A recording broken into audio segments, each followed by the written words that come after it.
Welcome to Dance Specific Talks. This podcast is made for us dancers, and our goal here is to inspire dancers from all over the world to become better, both on and off the dance floor. We want to provide you with a platform where we dancers can share and learn from each other. So let me introduce to you your host for this podcast, Teaser, and remember as always, by dancers, for dancers. Welcome back to another episode of your favorite dance podcast, Dance Specific Talks. Today we are traveling all the way to the Netherlands as we are meeting the b-boy, experimental and theater maker dancer, Shane Boers.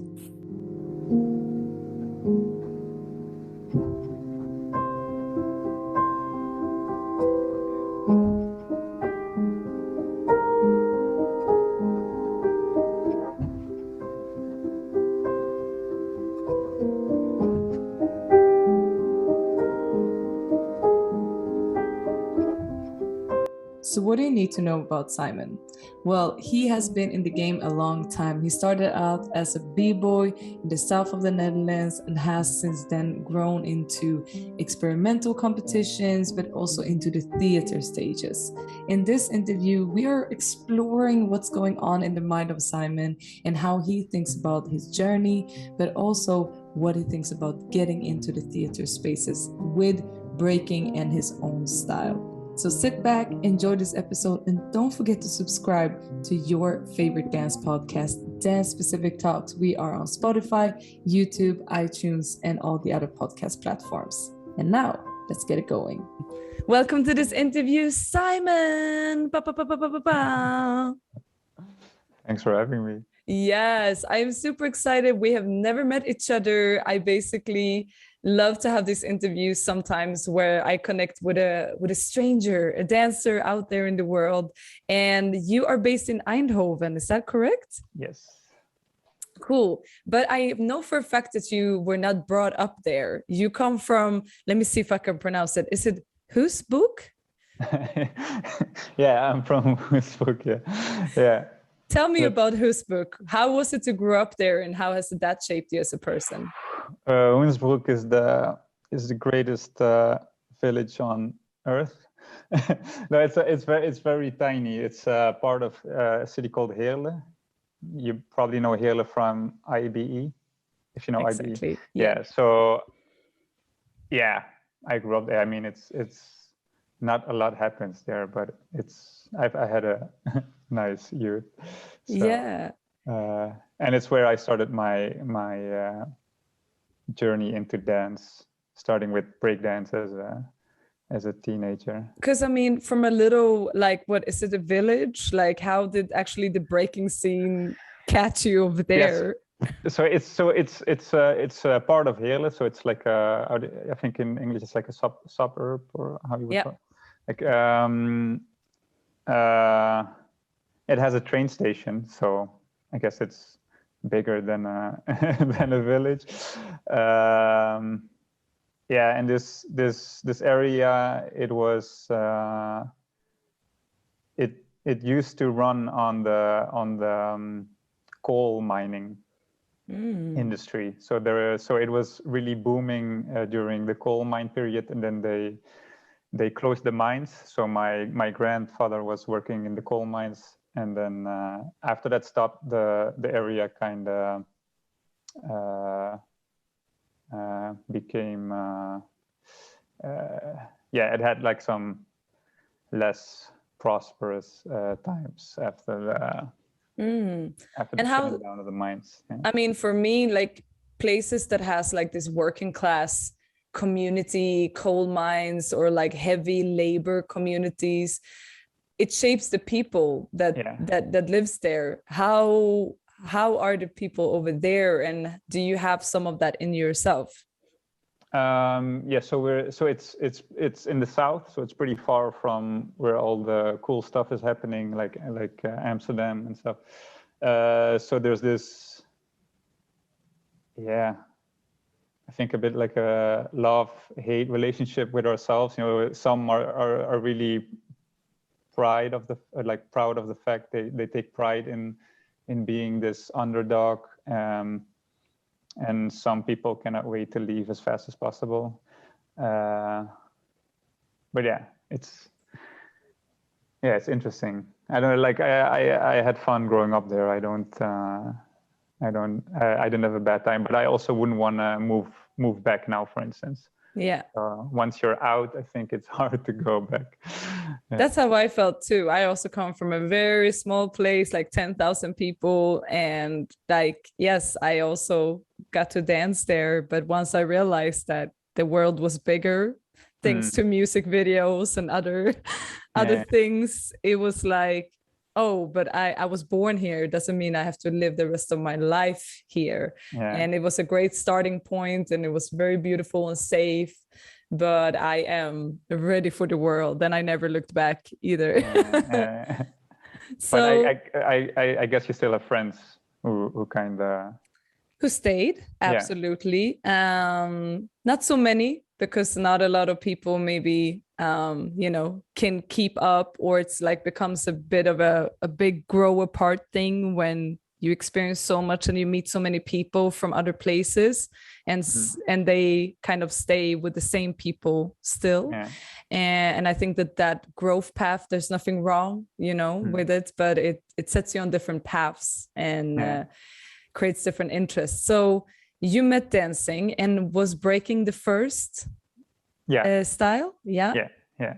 Was because of the Run DMC music video in the garage where the guys versus the girls have a showdown.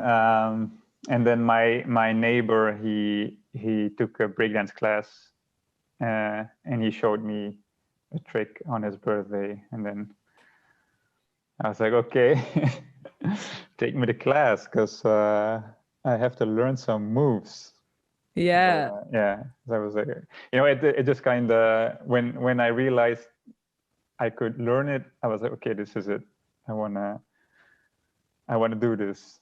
There was no doubt. I was playing soccer before, like most kids. Yeah. Growing up, and I think I quit soccer after maybe it was like half a year of dancing. I was like, okay, I know what I really like.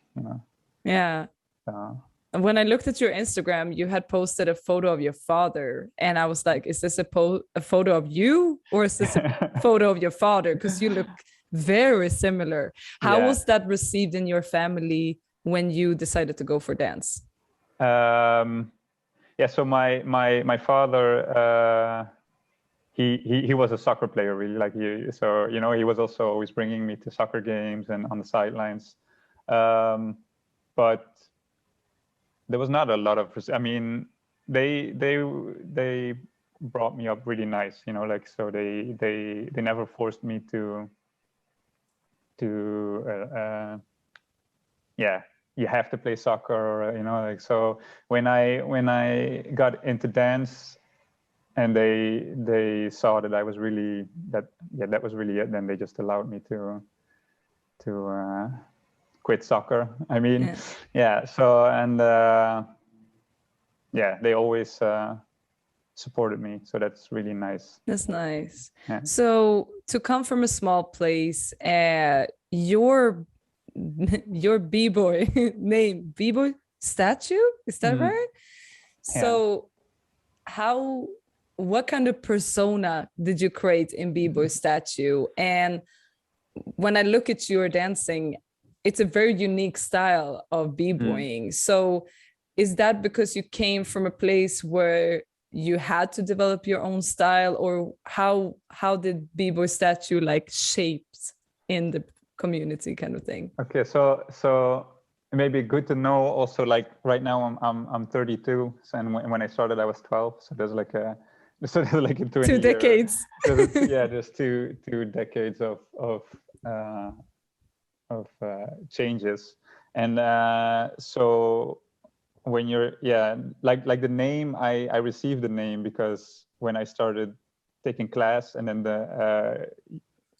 some guys would already have like a cool name, and I was kind of good in holding some freezes. So I was practicing the hollow back. It's where you can bend. And I was holding it for quite long, and then one older guy was like, "Oh, you're like a statue. You're a b-boy statue," you know. And then when older guy gives you the name, you kind of have to roll with it. So that's how I got my name. And when I started, it was in the era, so there was no YouTube yet. So getting videos of breakdance was a bit harder than now, because now you just like you're on my Instagram, you're on YouTube, whatever. But there was already internet, so we used what was the program called? I think it was like you had this music program. It was called Napster, and then there was another one that could also download videos. So so I would just search up breakdance, and I think the first video I had was Benji versus Junior, and they were battling each other in a mall. Wow. In a mall in Paris. And so like some of the first b-boys I saw and looked up to were these super original guys like Junior and Benji. And so I, like in this era, it was 2001-ish, this era where it was really about characters. So yeah, in my head, breakdance was about really finding your own character. I always find it interesting to see like how you develop your personal style within the style that you choose, because looking back at your path, you went from being a b-boy to go into experimental, and how did that shift go? Was that like because it was natural to your personal style of b-boying that experimental came easy for you to kind of merge over to? Yeah, so in breakdance, already from the beginning, I was already interested in the b-boys that were kind of on the edge of breakdance, and yeah, you know, there were discussions online like, okay, is Cujo a b-boy or not? You know, like these type of things. Now they're like looked back on as like super b-boy, but the borders were shifting, and then you had this Detours video. I don't know if you saw it. It was like a collection of dancers who were all kind of on the edge of breakdance and popping and animation. So you had Cujo, David Elsewhere. You know, also like this the super famous video of him in the orange shirt. Yeah. Like where he was doing a show at a school. You know, you see these things as a 12-year-old, and they kind of shape your vision then, or they plant some seeds. Yeah, they always attracted me, these type of dancers. So I was never really into the super traditional image of breakdance. Yeah, because there's like so many sides to b-boying, but there's like this very rough element of like the battle scene, and some people just immerse themselves into that, and then you have the creatives that kind of wants to see how far they can take it body wise, visually. And I feel like you're one of these artists. How did you feel battling and being into, you know, the creative stuff, but still having to battle because that's a part of the community and the culture? Yeah, so yeah, on one hand, I really like battling. I was kind of into this. I like competition. The path I chose like made it a bit more difficult, because it's harder to get the judges on your side sometimes, you know, when you're like on the edge of stuff. So yeah, maybe I guess in the beginning I would sometimes be a bit frustrated about it, but you know, at one point I just kind of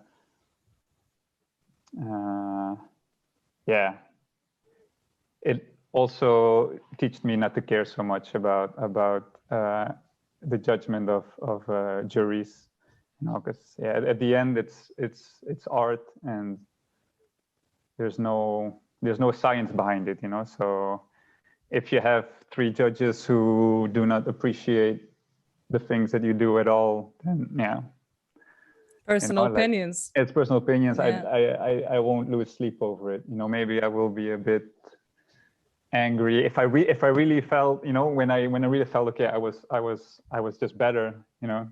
But if the battle was good, then I, you know, as long as I had the feeling that we were both giving it our best, I don't mind. Actually, I think some of the most fun battles I had where I felt good, I probably lost them. Yeah.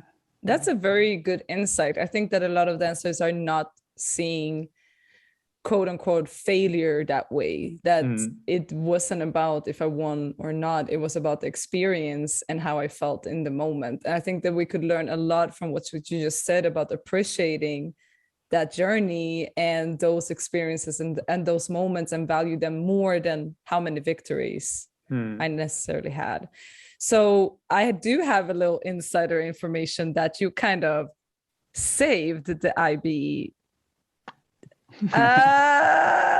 Can you elaborate a bit about why this competition was so important, or maybe still is so important for you, and how come you basically made it stay in and not fade away? So, okay, I'm gonna do this as short as possible. So at one point, so you start breakdance class, and we at one point we found some people who liked each other, and we made a crew, you know. So it's you have your first breakdance crew, so we all became friends, and we had a place where we could practice in Heerlen, in the city center. It was like it's called Schunk, and they said, you guys can practice here for free, but you guys also have to teach at one point. So I started teaching there with another friend, Yvonne Hoon. He's also still dancing. And IBE at that time was still in Rotterdam, and the place where IBE was held went bankrupt. So IBE didn't have a home anymore. And then our boss at that time, the boss of the director of the Schunk, he asked us to if we would like to organize an event. And then actually my I think it was my friend, Yvonne, he suggested to bring IBE to Heerlen.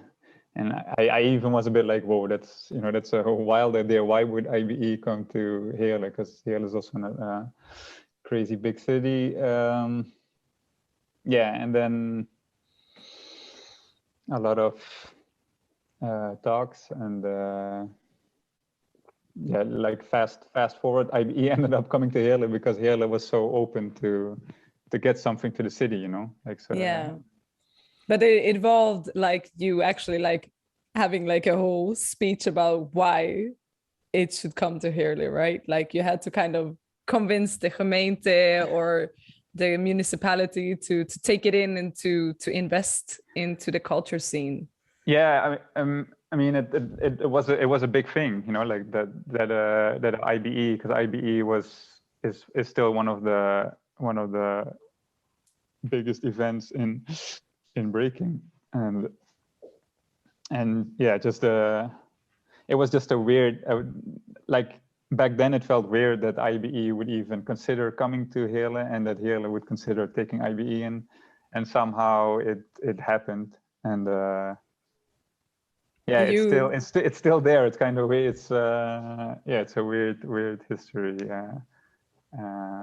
Beautiful thing to be a part of, though. Good job, man. Goed werk. So to bring it back to, you went from strictly b-boying into experimental. You're one of the people who has won a lot of Open Your Mind, the competition. Tell me how that journey has been, because you went from competing in b-boying or in breaking, which has like certain things that needs to kind of be in it, the musicality, the power moves, this and that, and to move into experimental where the frames are suddenly very open. How was that shift for you as an artist? it kind of went natural. Like so my boundary of breaking, like me looking for the boundary and breaking, got pushed further and further. So, you know, at one point, I think I even kind of, I didn't even mind anymore if people wouldn't refer to me as a b-boy or what. So, and then I also at one point got a bit involved with theater. There was a choreographer who asked me for some projects. Joost Vrouwenraads, he kind of showed me a bit of the world outside of breakdance. So that's when I got to see my first, you know, like contemporary dance and stuff. So I kind of got a glimpse outside of breakdance because I was really inside of the breakdance bubble, though. Even though I was on the edges, I still kind of stayed inside of the breakdance bubble. And then I also saw like Butoh, and I don't know if you know Butoh. It's a Japanese dance where they paint themselves white. It's worth looking up. I found a video and then I was just kind of, it was on YouTube, so it was already on YouTube. I think it's one of the first YouTube videos I saved in my favorites. So if I'm in my favorite list, you know, if I scroll all the way to the beginning, I can see when I found Butoh. Yeah, and I think from there on it kind of escalated into yeah. So and I went to art school, which also of course escalates a lot. And you went to visual communication. I went to visual art school. So I didn't go to a dance school. Yeah. So then, you know, I went there when I was 18. So my world just was getting broader. Yeah. So that made everything roll. Yeah, because that's like kind of your third chapter we're coming into now, which is the theater making chapter of you realizing that, okay, you know, it's not only competitions and freestyling and improvising, but you can also create pieces that can be into theater spaces, which opens up a new level where you can add lights and angles and time first and foremost, not just 1 minute. There you go, express 1 minute and that's your round, but actually like what happens when you get a full time slot to express.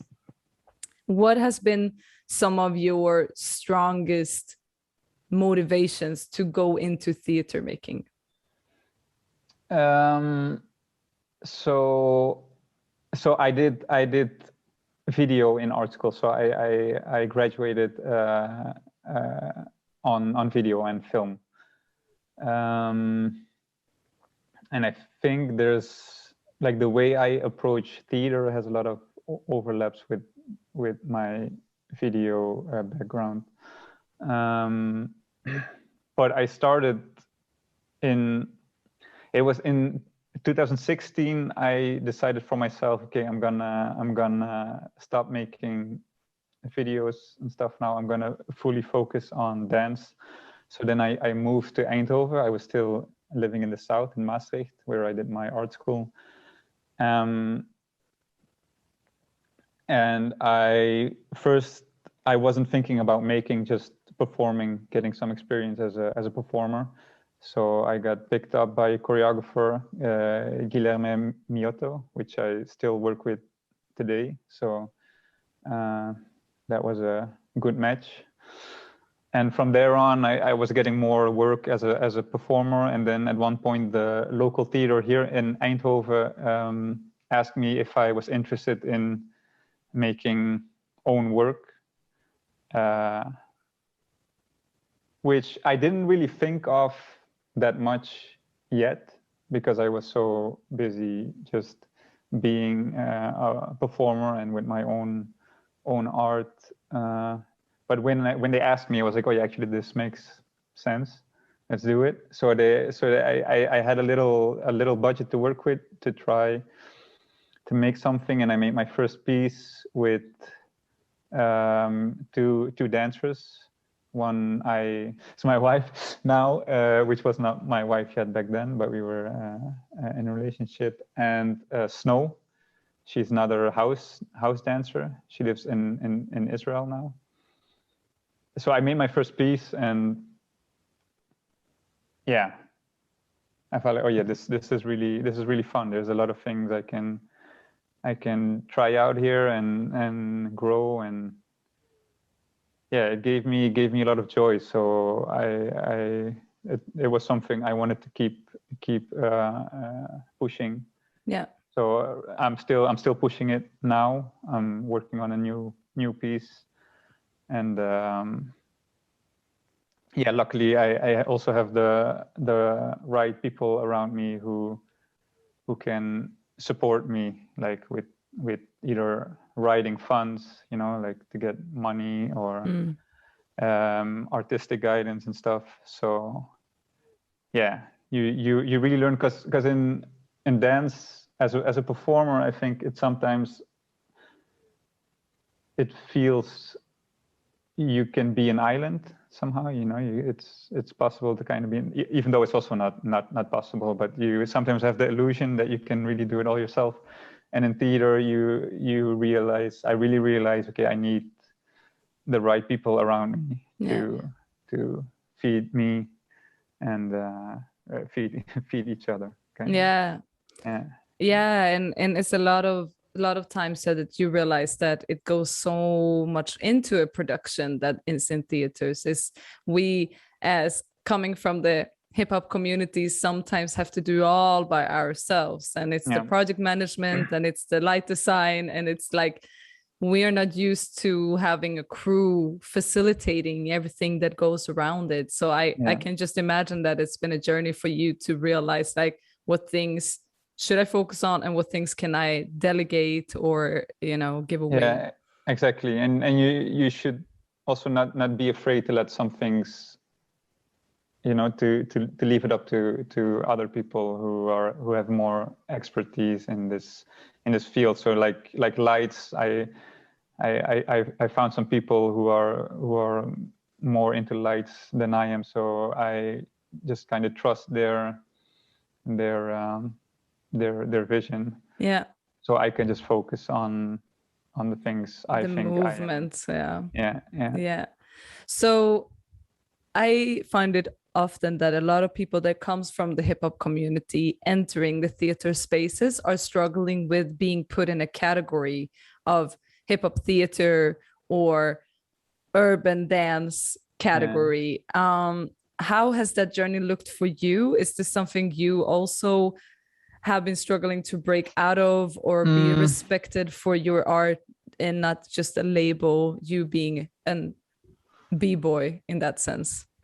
I think maybe also because of my history with breakdance, where I was also sometimes in the discussion if I'm a b-boy or not. So I grew insensitive to it. So I don't really care about the label. Sometimes I like when someone asks me I don't know. It's not really.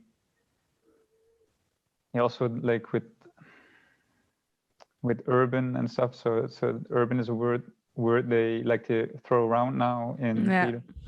I don't know, and also I don't really care that much. I think the work kind of speaks for itself, and it doesn't, like whatever label it has, like it doesn't really matter for the work. It doesn't define it, and it doesn't give it. I mean, you could program it during, if you want to have like a urban evening. I've been programmed in these evenings, and it's fine with me because I have such a strong roots in breakdance. But I can imagine that if people look at my work, they won't really that some people might be confused in where the hip hop part is. For me, it's all good. What is some of your like wishes and hopes as a theater maker, as an artist moving forward? Because the landscape is changing, as you say. There is sometimes new openings for this urban category, which we in the so-called urban scene don't even use ourselves. So what is some of your wishes and hopes for the future when it comes to theater making for artists as yourself, but also the scene itself? I'm in quite a decent position. I'm receiving funding to make the work I want to make. So there's not a lot I can complain about at the moment. So I'm more focused on my work right now and not so much on the bigger and maybe political picture. I think there is already like a big shift compared to when I started back in the day. I think there, like breakdance and stuff, it wasn't really considered a serious art form in theater necessarily. And I think this is shifting now more and more. You see also non-hip-hop companies hiring urban dancers. Say I'm just going to use urban now. If somebody is offended by it, then they have to deal with it. It's a whole other podcast about this term. But for instance, in the Netherlands, there's a lot of focus now on urban, also because to get funding, they want art to be more diverse. And urban, because it was already super diverse, it's like a nice tool for people who want funding to now just, okay, we need something urban. Let's just get something urban. For now, I don't mind, because it creates a lot of opportunities. But I hope it's not just something temporary that people do now just to get the funding and then forget about it as soon as the rules kind of change. Because it feels sometimes like it's a trend of diversity and bringing diversity in, which is supposed to be the natural way to go, but also you feel a little bit scared that it might just be a quote is being filled rather than a long-term change. It feels a bit forced sometimes, but at the same time, if the makers that get a opportunity now, like myself, and we kind of just prove we kind of prove that our work is worth it, and then we can I think that is the change. Then then we kind of make sure the future for the future generations that it's not just a trendy that is like not just a trend. A phase. You have done works like Febris, self-portrait. When I see some pieces of your work, I see a lot of visual forms like that. That's the first thing that catch me. Is like, oh, like I didn't even know the human body could make these shapes and forms, especially when you're doing duets or with someone else. It becomes very visual. I feel like you are a very visual artist. Is that what you kind of want to push? Or is there something else that is in your interest? The output is always, I think, maybe like sculptural. I think my work is sometimes a bit sculptural, that I kind of use these bodies more as really as forms. But the input is usually comes more of a place, like inner, things I'm fascinated by or interested in. It's usually just more about life in general. I think life is quite absurd in itself, like the whole just living. I think dance is just my way of trying to make sense of things, or not even making sense.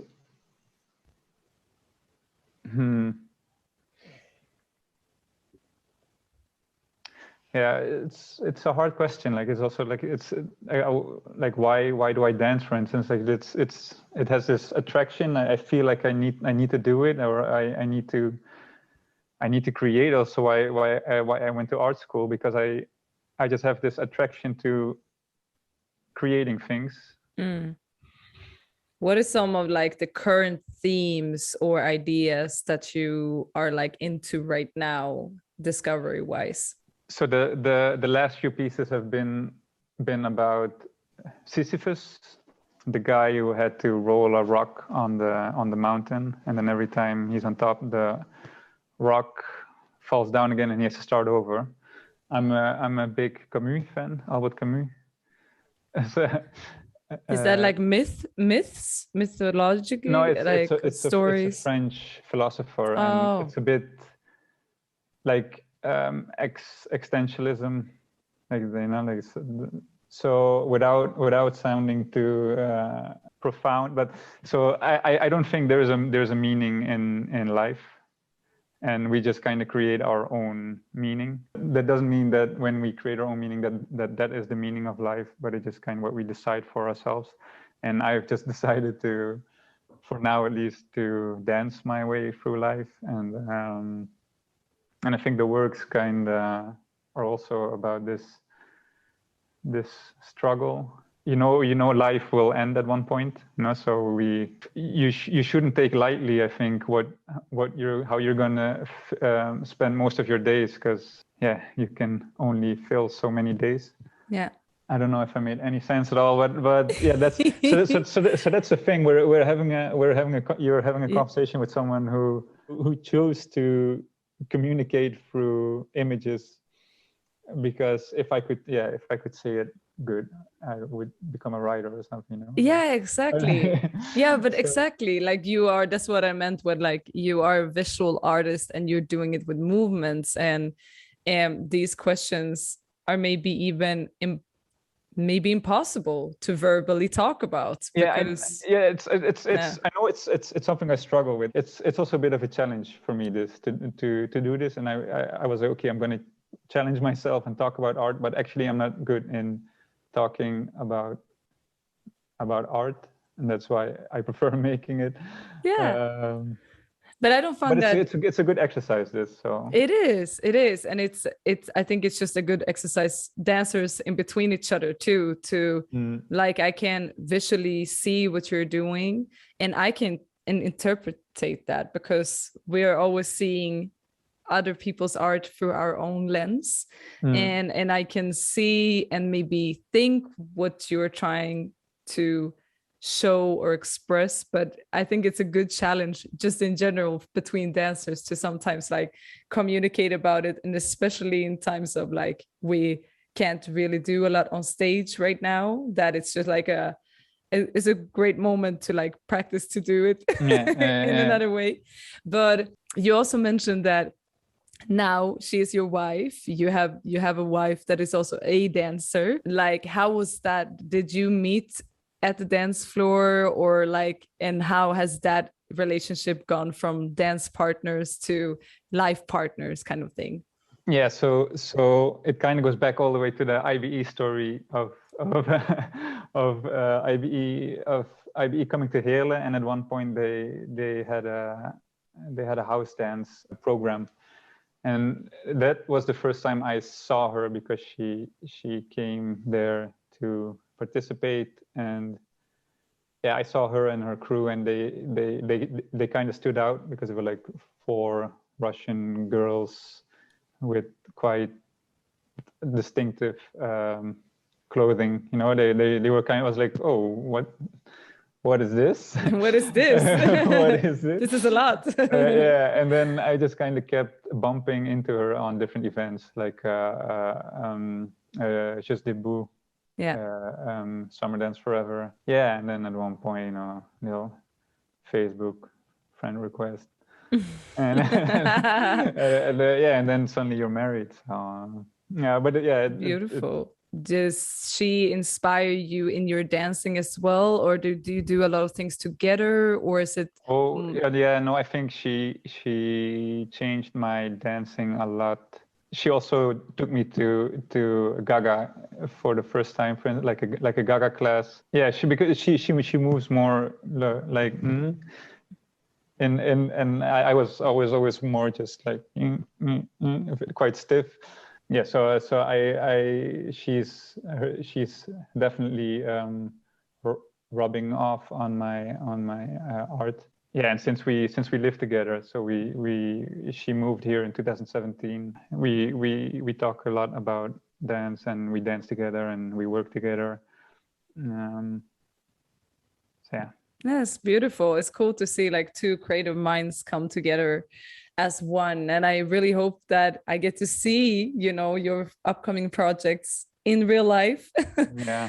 Please tell me a little bit about that as well. Like, are you rehearsing right now? Like, is there any upcoming projects we should be on the lookout for? Yeah, so I'm rehearsing now for my own work, which is gonna be with her again, and me and another dancer, Liam McCall, who also won the last Open Your Mind edition, which happened like a couple months ago. And I'm performing in a new work by Guilherme Miotto, which was the first choreographer who kind of picked me up when I was looking for work as a dancer. It's going to be premiered during Dutch Dance Days, Nederlandse Dansdagen, on the 3rd of October. 3rd of October? I think so, yeah. Is it in Eindhoven? It's going to be in Maastricht. In Maastricht. Okay, cool. And the day before, I'm going to play Febris with Roy Overdijk. Okay. It's a piece where I'm in the white doing the leg opening. Yeah, exactly. Yeah. I love that. That was one of my favorite clips on the Instagram. I was like, oh my God, you're literally opening the legs and another person comes out, and this like infinity shape that just keeps on going. It's like an infinite birth. We call it the birth. It's like reincarnation, full visual reincarnation. I love that. I can't wait to actually see it live and hopefully get to see many more of your experimental pieces coming to life. In the end of my interviews, I always have these fill in the gaps, which is one of Drosha's favorite and hardest games. Is basically I am going to start a sentence and you can end with one word or maximum an end of a sentence of your choice. When I'm on stage, I wish my audience feel anxiety. Oh, okay. And then we leave it at that. Yes. Okay. My first battle was against. Oh, I can also be like a metaphor of a battle. Okay, sorry. Okay, because I was thinking of my first bringers battle. I have no clue. My first battle was against school, probably. Oh. Yeah. School. Also leaving it at that. Nice. Yeah. Nice. One thing I learned being married is to clean up. I need to clean up, like I also need to do my part of cleaning up. When I co-create with another artist, one of the most important things is mutual admiration, I think. Yeah. Mutual admiration. That's nice. You can't create with someone who you don't like, whose work you don't kind of admire. Respect or admire. Yeah, for sure. When I hear a really good song, it physically makes me feel. I'm going to say more than one word because in a dance competition perspective, it makes me physically, gives me like a boost, makes me high. But I've been during lockdown, I've been listening to so much ambient, so a really good song just makes me want to lay down and take it all in. Exactly. So of course. Yeah. So at the moment, it would be relax, but if it's at a jam and it's Nobunaga or something was playing something crazy, it makes me physically pumped. Yeah. Like that. Thank you so much. Thank you for getting this challenge. Thank you for letting me into your space, into your mind for just a little bit, and opening up. I know that movement is your thing. I try, but it's not my main business. Opening up on it's also my first podcast and stuff, So yeah. Well, I am honored. I feel very honored that you took this challenge by the horn and just went for it. And I know that there might be people out there who want to see more of you. So in the end of my interviews, I always say, where can people find you if they want more information about you, upcoming projects, etc.? Where can people find you? The mic is yours. You can find me on the internet. Oh yeah. Smash that like button below. Hit subscribe. Check the link. No, check the link in bio for what are we gonna do? My Instagram or my website? Yeah, both.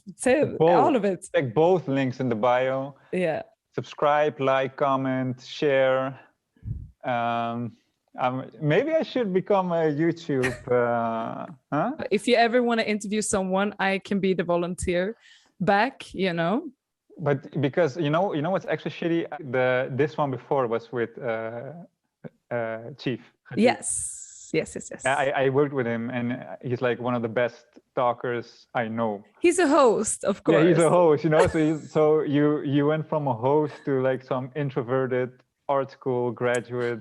Everything is beautiful, and I just love to discover new dancers and new minds. So thank you again for your time and energy. Don't forget to click subscribe, comment below, and give us a rating or review. We have a Facebook page, YouTube page, and we are on Spotify, Google Podcasts, iTunes, and all the other podcast platforms. We also have an Instagram, so don't forget to tag us in your favorite episode and share it with the world, because we read all of it.